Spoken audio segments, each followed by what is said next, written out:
and welcome to the Facts Over Fandom Show. I am your host, Professor Brandon Podgorski, Professor of Sport Leadership and Management.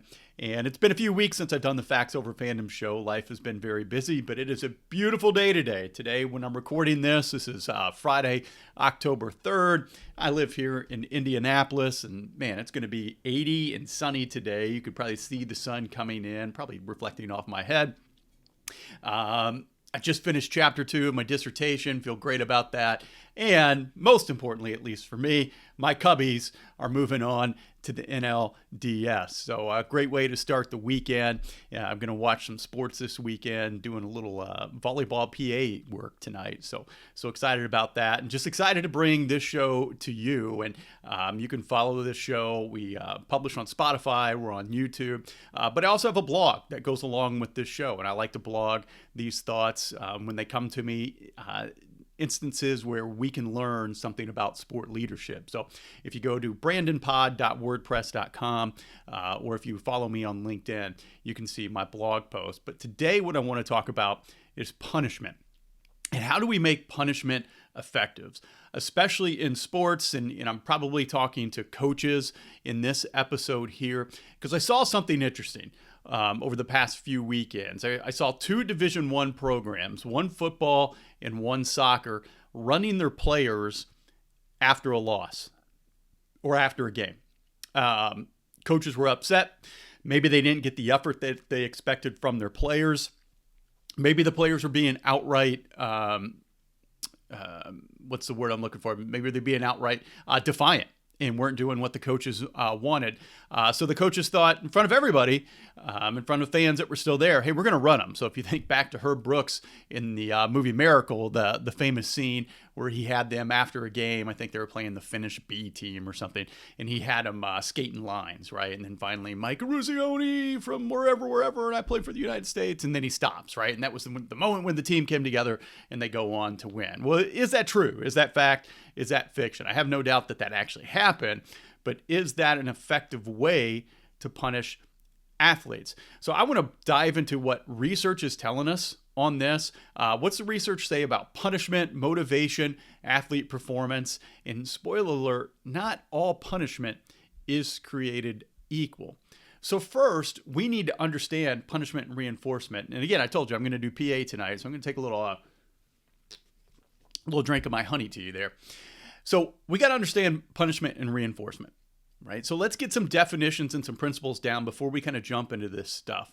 But a lot of this comes back to communication. How do we talk to our players? How to communicate with our players, even body language. And so when we're communicating, especially when we're talking about punishment and reinforcement is, this is my strategy to get you to increase a behavior that I like. You are doing something positive that I feel is benefiting the team. I want to reinforce that. So you think about, my dog is laying next to me here. When my dog does what I want him to do, when I was trying to teach him, okay, come, sit, stay, what would I do? I'd give him a little treat. And he knew every time that he did something right that I wanted him to, he would get that treat. And then on the other side of reinforcement, we have punishment. So I want you to decrease behavior. So when he would not do what I wanted him to do, when he wouldn't come, when he wouldn't stay, he wouldn't get that treat and it'd get taken away. Ooh, that hurts. I really want that treat. So man, what do I do? Oh, I better do the command that Dad told me to do. And that's going to decrease punishment. So my negative behavior is going to decrease. And that's going to increase reinforcement. So that behavior that Dad wants will increase. And we see that with coaches and players as well. I think we'll get into this a little bit more. But as coaches, we get a lot of reinforcement, but we also have to do a little bit of punishment as well. And there's a couple different ways that we do this. So we have the positive approach, where we're going to reward those appropriate behaviors, and we have the negative approach, where we're going to punish undesirable behaviors. And as coaches, we have to blend both. And I say we, I coached basketball, and I still coach youth sport, my son's sport, but I coached basketball from middle school, high school, club, up through college for the better part of 2 decades. And so coaches, we blend both. We blend the positive and the negative approach. But what the research tells us is that positive reinforcement, that should be our predominant approach as coaches when we're thinking about punishment, right? And I'm going to bring this home. I'm going to bring this home, I promise. So stay with me. If you're listening and think, this is dumb, you got to put players in their place. All right, stay with me because I promise I'm going to bring this home. So some research with this. Sports psychologists, they recommend at least 80 to 90% of reinforcement should be positive. And what we're saying by that is that think about communication. Instead of thinking about it reinforcement and punishment, think about communication. 80 to 90% of your communication should be positive. And I had a great coach who I worked for when I was an assistant, and she played for Pat Summitt at Tennessee and played for in the Olympic team. And one of the things she learned, and then later coached for, and one of the things she learned from Pat was, Pat was a tough coach, and she certainly had no problem giving negative reinforcement, giving punishment. But she told her players, listen, I want you to keep track of how many times I say something positive to you and give yourself 2 points. Then keep track of how many times I say something negative to you and take away 2 points, right? And then use the word rebound. So coach would say something positive, and it could just be something that we do all the time. Hey, good job. Good hustle. Nice play. Right? Those are all positive. That's all positive reinforcement. It's not something that you necessarily have to kind of like put in your mind and think, all right, well, I got Johnny here. I got to track. Did I say 5 positive things, every negative thing? No, that's not what I'm saying. Most of the reinforcement probably is positive. And it's a way to kind of help with your athletes know, hey, I'm not always getting on you, right? At the end of the day, you're going to find you're in the positive a whole lot more than you're probably ever in the negative, right? But it is something for coaches to remind yourself, hey, let's keep good energy. Let's keep good positive energy. And so after the end of the practice, probably most of what I told you is positive, but yeah, there's going to be some things where I'm going to have to correct you, which are going to feel like negative. All right. So we want to try to keep that 80 to 90%. Right? And what we find with punishment, it can suppress behavior short term, but it doesn't teach the correct behavior. So sometimes we've got to be real careful. And this is why watching those teams run lines in football and soccer, this kind of trip, what I wanted to talk about this week, it makes us feel real good as coaches when we get to punish an athlete because we're angry and we kind of act out of emotion. And we think this is how I'm going to get their attention. And this is what I need to do to get them to play harder. And maybe short term that works, but it doesn't necessarily address the behavior or teach the behavior. You're making yourself feel good. And maybe it's getting them to do what you want short term. But if we're not addressing what's happening, what's this actually behavior that's causing the problem, then we're not solving for anything. And that's what I want to get through to this episode. I am not here telling you that 100% of everything you got to say is positive and we can just let players run wild and do whatever it is that they want to do. I am not saying that. I'm trying to get you to reframe how we do punishment and maybe make it a little bit more effective. So what we don't want to do, especially with this generation of athletes, and athletes, we can't lie to ourselves. They have changed over generations. Right? We don't want this fear-based coaching because what can happen with fear-based coaching where athletes are just afraid anything they do, they're going to get in trouble. It can lead to anxiety. It decreases their intrinsic motivation, and it can also lead to a fear of failure. And now they're not playing hard. They're not playing loose. Right? So why that physical punishment? Why does it backfire? So the problem. So running as punishment, we use it as coaches to teach effort and to build toughness. But what we find in the research, it actually works kind of against us. Because of what it does, it starts to degrade that athlete-coach relationship. So now kind of athletes are looking at you as like, okay, this is just kind of a punitive person. Anytime I mess up or we don't do what we're going to do, we're just going to have this punitive punishment. And so it starts to erode that relationship. And one of the most effective things you can do as a coach is have good individual relationships with your players. Again, I'll preface it. It doesn't mean that you can't punish them. I'm not saying that at all. But if, hey, every time they make a mistake, hit the line, push-ups, whatever it is, right? It's going to start to degrade it because we got to figure out why that mistake is happening. So the research is telling us degrades the relationship. It can risk injury, can increase resentment, and a little bit of learned helplessness on the part of the player, where they're just like, all right, no matter what I do isn't going to be right. So I guess I'll just do this thing because I'm going to get punished anyway. Right? And athletes also may associate exercise with failure. And we don't want to do that, especially with kids. Now, things kind of get a little bit different as you work with older athletes to a certain extent.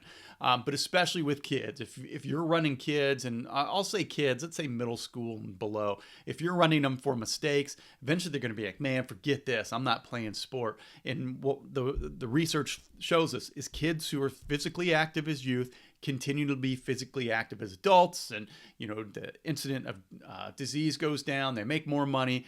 They're generally happier, and all these great things come about because of physical activity. And we don't want to hurt that, right?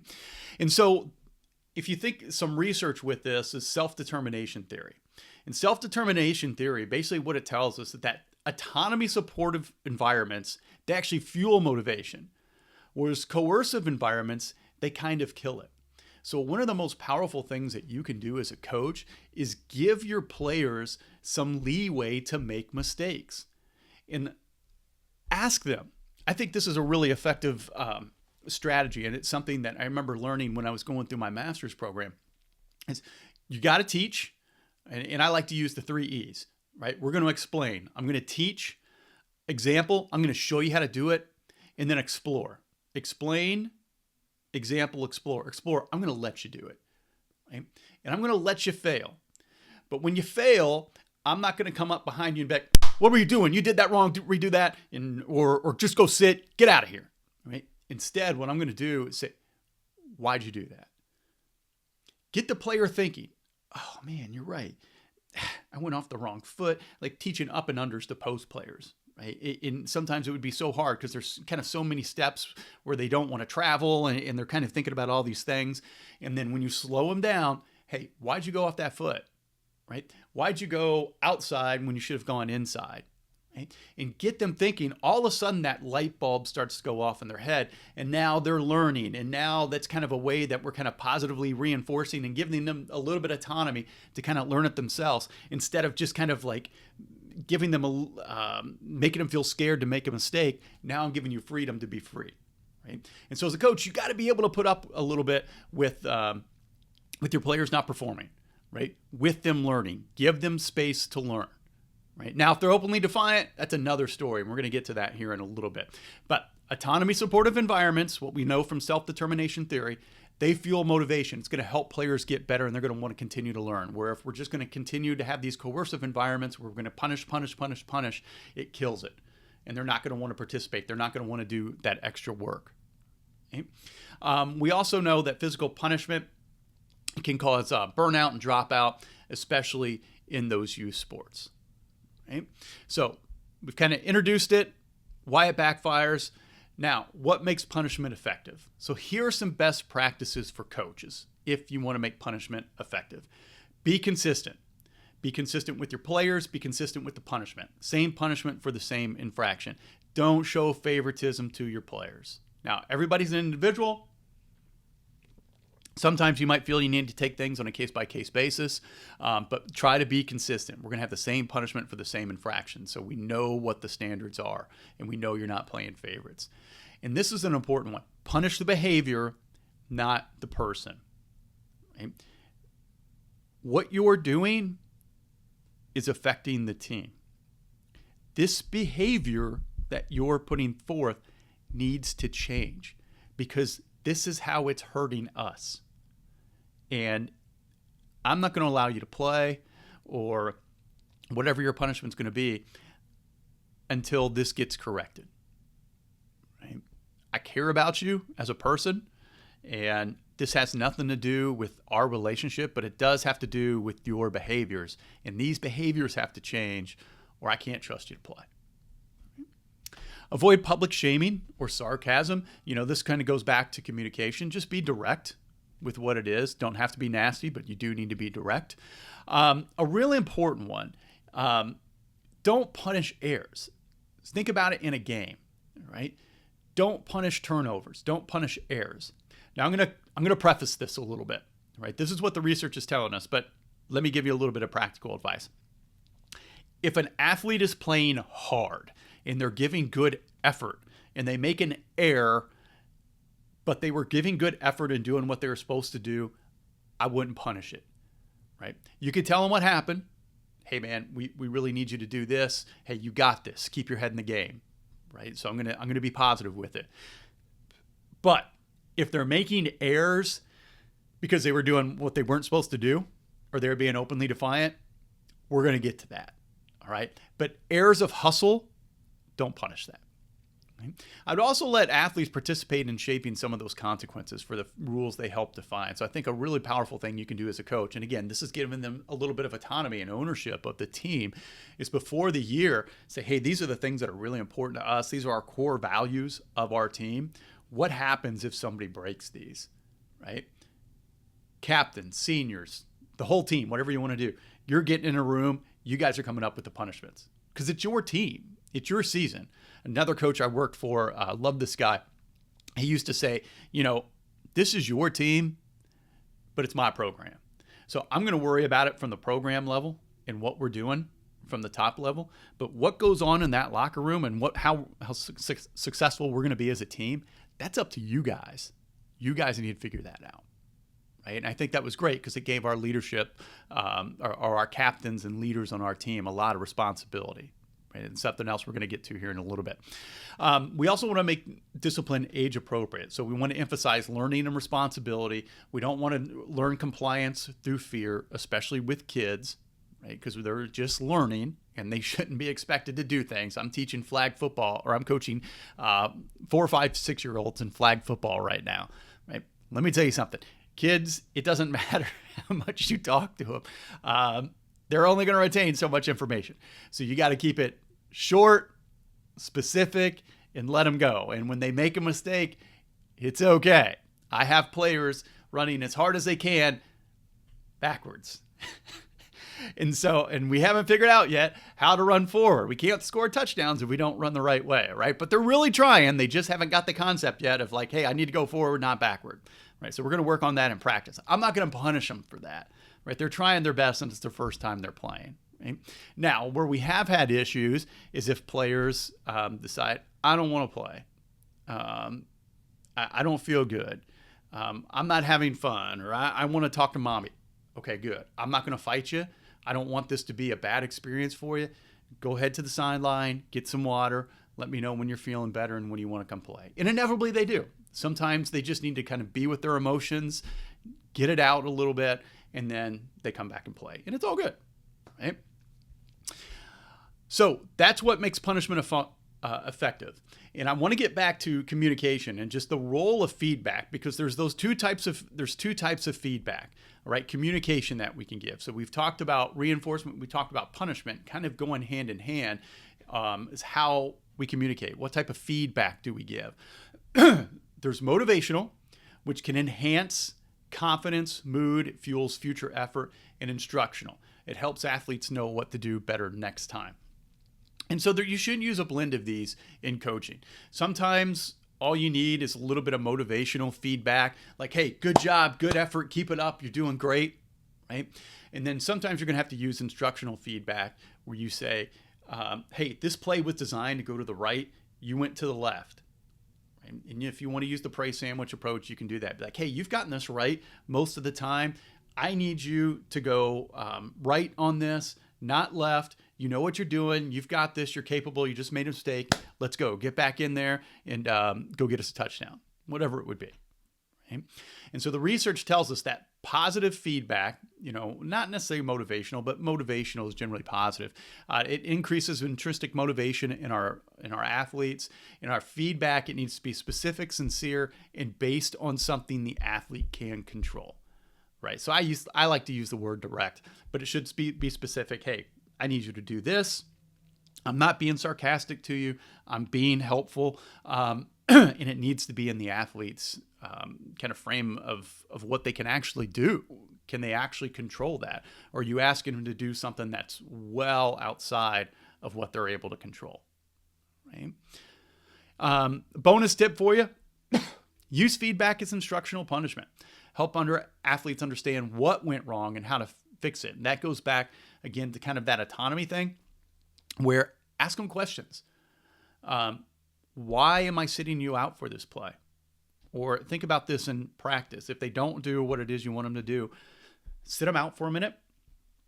And when they come over, say, hey, why do you think you would sit the bench if you did this in a game?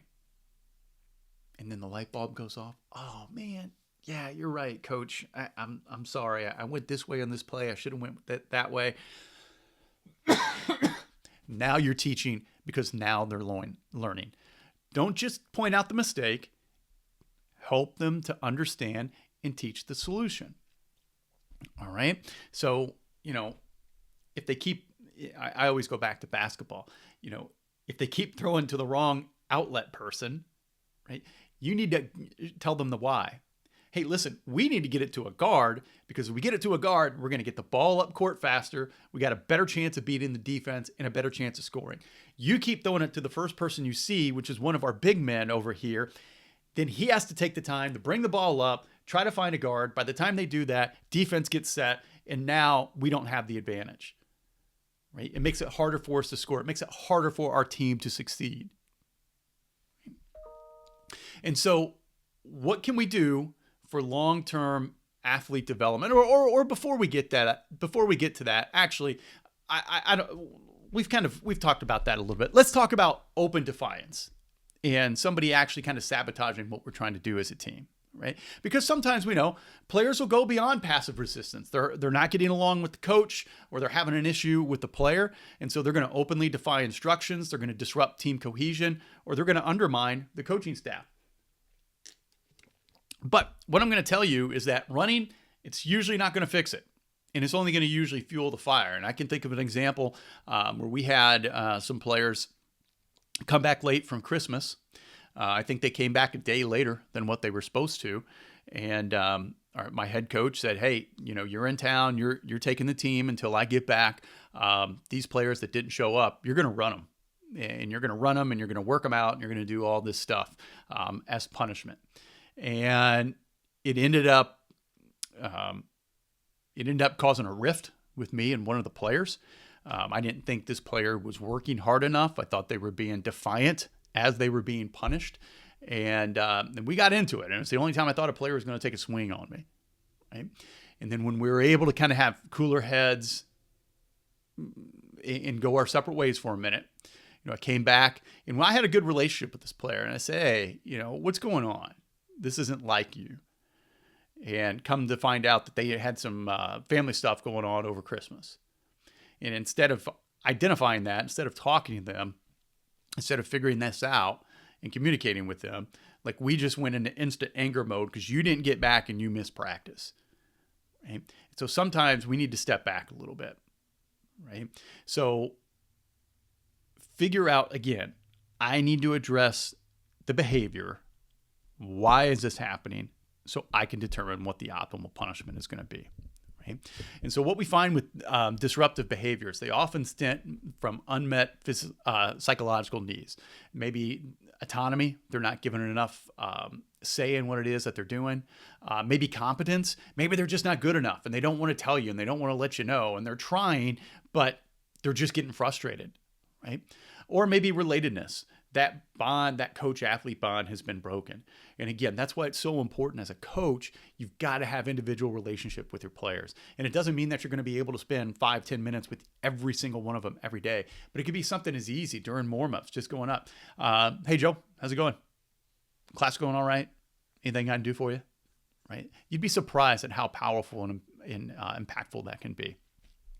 And sometimes aggressive or defiant behavior can result from maybe an ego threat, and we'll see this with men, or maybe a lack of perceived value within the group, which with men and women, especially women, because being part of that group and being part of the why, being part of the solution is really, really important. So with men, ego threat, certainly with women, maybe that lack of perceived value within the group might be a little more prevalent. So what's your communication with your players? There's a thought that with men, if you challenge them, if you're a male coach and you got male players and you challenge them, they're going to want to perform just in spite of you. Well, again, that's fine, but it might be a short-term solution, right? And it's going to start to break that coach-athlete bond. So we got to be careful about that, right? And make sure everybody knows their role. Right? In your role might be a bench player. Lord knows, I was a bench player, right? But if a coach communicates the role, like, Brandon, you're going to be sitting the bench, but here's what we need you to do in practice. We need you to run this scout team's offense as well as you can, because that's going to get our first stringers ready, and that's going to give us a better chance to win. And if I know my role, I know how I fit into the larger piece, man, okay, coach, I'm all in. If this is going to help us to win, I am all in. Okay? And so, again, build personal accountability over obedience. Make sure they know their role. You're going to play your role well, right? Instead of just, I'm going to threaten you with discipline if you don't do this. Okay? So some things you can do as a response for coaches. One, have some private conversations first. Try to avoid in public, and always try to, as much as you can, avoid publicly disciplining players. So when I see these players running after games, I mean, they're in front of their friends, they're in front of family, right? I mean, cameras are everywhere. Cameras are going to pick this up and put it on social media. It's humiliating, right?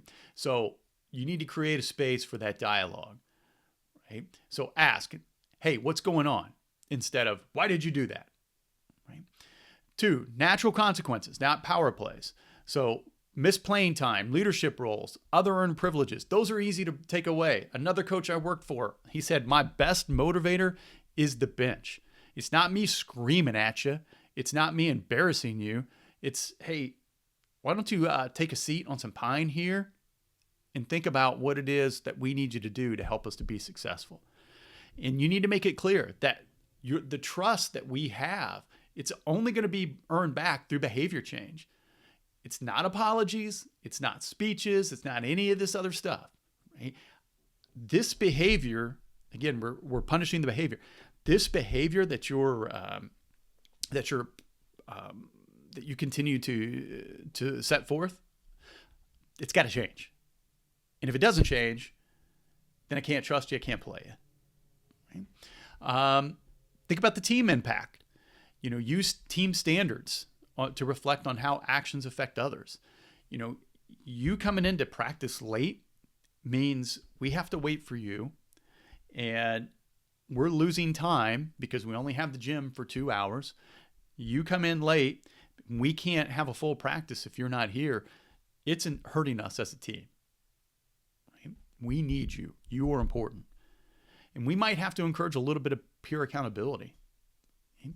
You might have to have your leaders go over and tell that player, hey, this behavior, like, we care about you, but this behavior, it's hurting us as a team.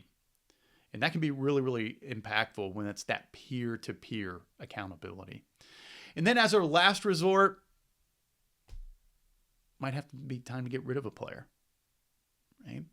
Hey, right now, this program might not be the right fit for you. Right? And we want to try to preserve their dignity as much as possible. But, you've been having this certain behavior for a while now. We're trying to correct it. We're taking steps to try to get you right. But you just keep continuing on. It's hurting the team, and it's gotten to a point now where it's impacted us enough. We just can't keep you on board. And we'll help you try to find a new team, new school, whatever it is. But for us, it's just not a good fit, and we wish you the best. Right? Something I would always recommend, if it gets to the point where it's starting to break like team or organizational rules, make sure you're keeping records as that. Protect yourself as a coach.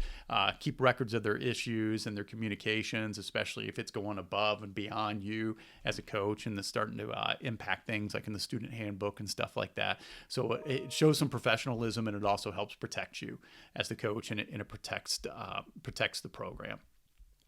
So hopefully that kind of gives you some things as a coach on discipline that we can do some takeaways for you as leaders. Again, punishment might control short-term behavior, but it hinders that long-term growth. The goals of coaches, it's not compliance, it's development. We want our players to learn. We want them to get better. We want them to develop, right? So let's think about, let's shape behavior. Let's use some active learning time over kind of this, over this punishment where we're going to take things away from them if we have to, right?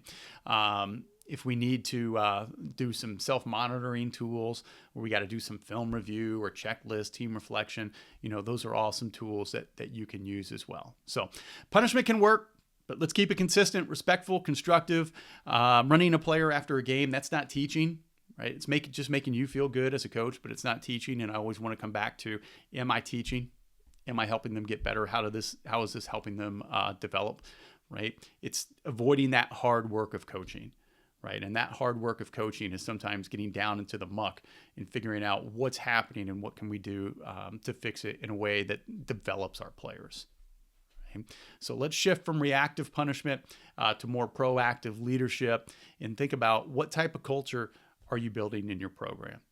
So thanks for listening. It's been a few weeks since I've had a show. I got an idea for a show next week now, maybe that I've opened up a little time after finishing another part of my dissertation. We'll have another show next week. But until then, love God, love each other, be a good sport. We'll see you next time.